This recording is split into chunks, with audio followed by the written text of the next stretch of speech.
Galera, já deixa o like aqui e se inscreve. Quais são as novas mudanças da imigração da Irlanda? Então, para permissões de trabalho, existia um projeto de lei que chamava Employment Permits Bill. Quando a gente tem um projeto de lei aqui na Irlanda, chama Bill, e ela tem que passar pelas casas do parlamento para ser aprovada, né? Então, a gente estava aguardando esse processo desde 2022, que foi quando criaram o projeto de lei, e agora, finalmente, foi aprovado pelas casas do parlamento, e o presidente assinou essa lei, que chama Employment Permits Act 2024, né? Então, quando passa de bill para a legislação em si, chama Acts aqui na Irlanda.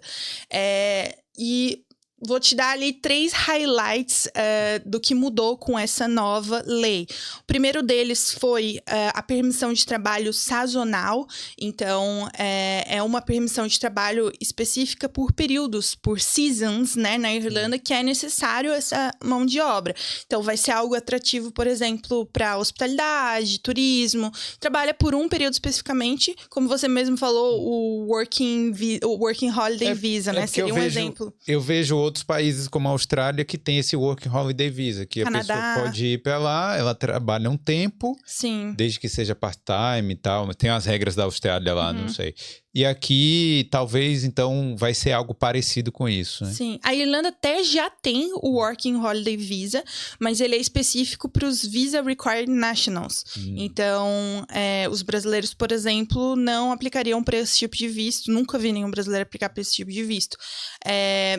Só que, assim, eu deveria ter explicado antes, né? Embora o presidente já tenha sancionado essa lei, a gente ainda não tem uma regulamentação. O que significa isso? Que falta o departamento de Enterprise, que é o departamento responsável por processar as permissões de trabalho, regulamentar essa lei de fato. Então, nos dar o que na prática vai mudar, o que vai ser feito no mundo real, né? Então, a gente não sabe, por exemplo, como que vai aplicar. A gente se imagina que vai aplicar no sistema online, o EPS, que é de permissão de trabalho, mas a gente ainda não sabe os detalhes, né, dessas mudanças efetivamente. E enquanto não tiver essa regulamentação, essa lei não está válida ainda. Não, porque a gente não sabe como fazer nada na prática. A gente, se você lê a Bill, se você lê a legislação completa, que inclusive nem está ainda disponível no livro de leis da Irlanda, que chama Oireachtas Acts lá, não está disponível, mas a gente tem acesso ao projeto de lei.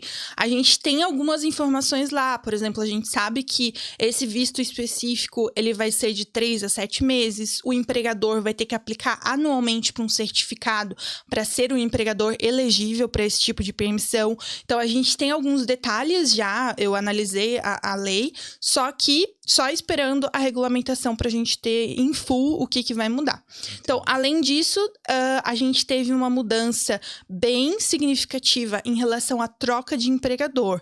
Como que funcionava antes? Se você que aplicou para a permissão de trabalho quisesse mudar de empregador, você tinha que esperar 12 meses e aí aplicar para uma nova permissão do zero. Então, se fosse o General, teria que passar pela fase dos anúncios, pagar tudo de novo, colocar todos os documentos que colocou na primeira aplicação, que era um processo bem chato, burocrático e caro, né, para quem quisesse mudar de empregador. E com a nova lei, esse tempo foi reduzido para 9 meses e você não precisa mais fazer uma aplicação do zero. Vai ser uma notificação para o departamento. Vai ter um custo também, só que não vai ser os 1.000 euros, que é uma taxa na íntegra, né, para essa aplicação. Então, depois dos 9 meses, você vai poder trocar de empresa. Exatamente. Ainda estamos esperando mais detalhes para falar de uma forma mais assertiva, mas eu imagino que não vai precisar ser a mesma profissão, por exemplo. Eu sei que muita gente está com essa dúvida, não vai ser o mesmo valor. Então, vários benefícios para as pessoas que não querem ficar presas, né, com o mesmo empregador, com o mesmo trabalho. A gente tem ali algumas exceções de você poder sair antes dos 12 meses, como a regra é hoje, mas apenas em circunstâncias excepcionais. Então, por exemplo, o teu empregador, ele descumpriu alguma regra contratual, você foi assediado, você passou ali por uma situação que te obriga realmente a sair do trabalho antes desse tempo. Só assim.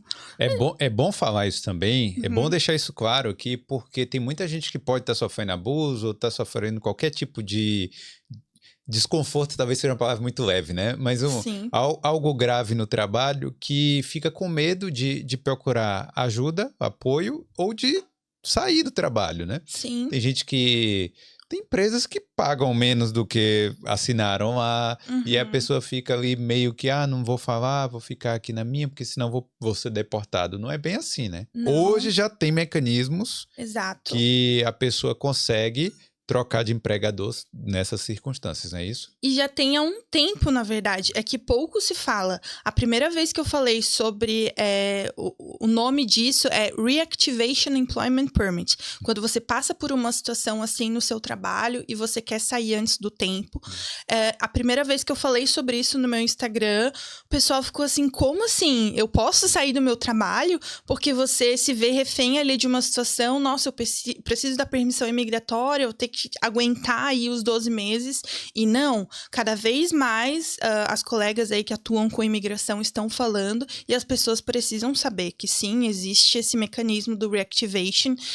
Inclusive, o reactivation tem muitas vantagens. Por exemplo, você que precisa aplicar para o reactivation não precisa respeitar a lista de inelegibilidade. Ou seja, você que passou por essa situação ruim aí no seu trabalho, você pode procurar outras vagas que são, inclusive, inelegíveis numa situação normal. Como, por exemplo, até um kitchen porter, um waitress, que a gente sabe que são vagas mais fáceis de se conseguir. Sim. Então, você não fica à mercê de tentar encontrar uma outra oferta que seja similar àquela primeira que você passou aí por essa questão de violação contratual. Eu acho que basta respeitar o salário mínimo, né? Tem umas regras. Basta respeitar o salário mínimo, não precisa fazer os anúncios, por exemplo.